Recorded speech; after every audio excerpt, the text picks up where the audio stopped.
Hello, Professor. Hi. It is raining in Medellin, in Colombia. So I am with you to talk about an activity that you lead today. But before, I will ask you to introduce yourself. Okay, this is Maria from Colombia. I am professor at the EAFIT University. I am geologist and I did my master and PhD in Japan. So I have been in the EAFIT University for 15 years already and I'm so happy to be with you. So, can you talk us about the activity of today and what are your feelings?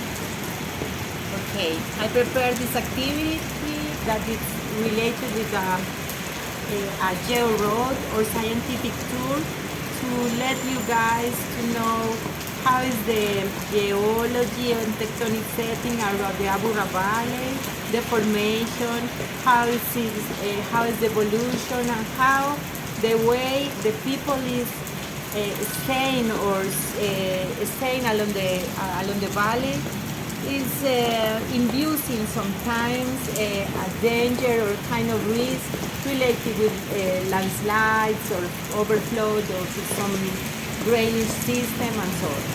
So I really wanted to you guys know through the metro system how to understand the Abura Valley environment and sustainability, and then we went to the EAFIT University to have or to let you know what the most important things in the surrounding campus, to know the history of the earth, how the rocks are built, how we use it, and how the water supply in EAFIT University from underground water make our campus highly sustainable during the time.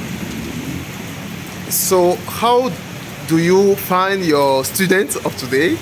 The journalists, how was them? Yeah. You know, sometimes people used to ask me how can I talk to different type of people. I mean, sometimes journalists, sometimes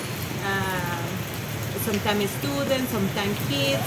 It means I used to give the geo road to different kind of people.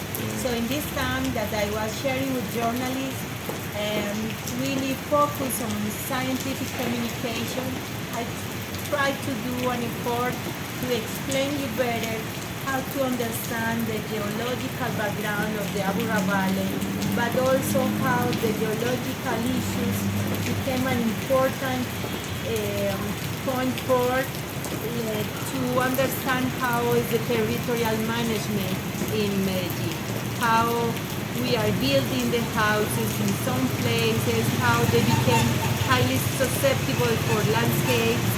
So in that case, all the journalists can get to know how is the process of living in Medellin and how the government sometimes supports some decisions or how we can plan the territorial management in good weather.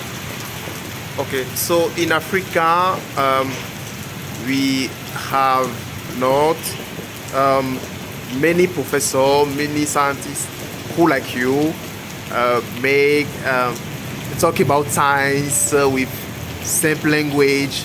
Have you an advice or a way to them to improve themselves about that?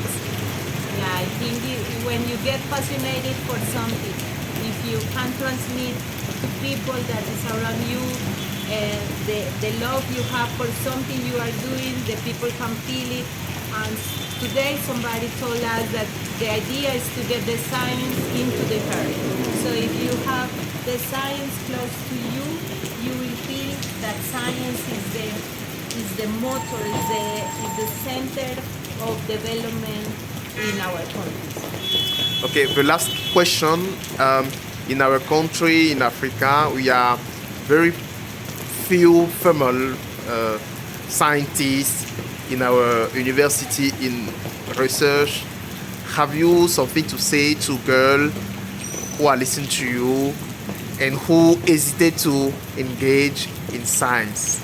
Yeah, to be girl, to be mom, to be scientist is a really hard issue. And sometimes I used to tell my students, my girl students, that if you want to be scientist and if you want to be good person, you just need to try to combine the life. You don't need to compete with guys. You just need to be yourself. And we have really strong feelings that led us to be really good scientists, because we can feel, we have seven senses that led us to understand the science in different ways. I don't mean that guys are not good, are really good, but we are really good complement each other. Yeah. Thank you, Professor Maria. What do you want to say to conclude our conversation? Yeah. So again, I'm so thankful for the life to be with all of you guys today. I'm sure that we will have a chance to meet again, even in Africa or in Colombia or in Europe. And let's hope that we can build a kind of science network communication and to learn each other how we are doing in our countries. Thank you, Professor Maria. Thank you. Bye-bye. Bye-bye.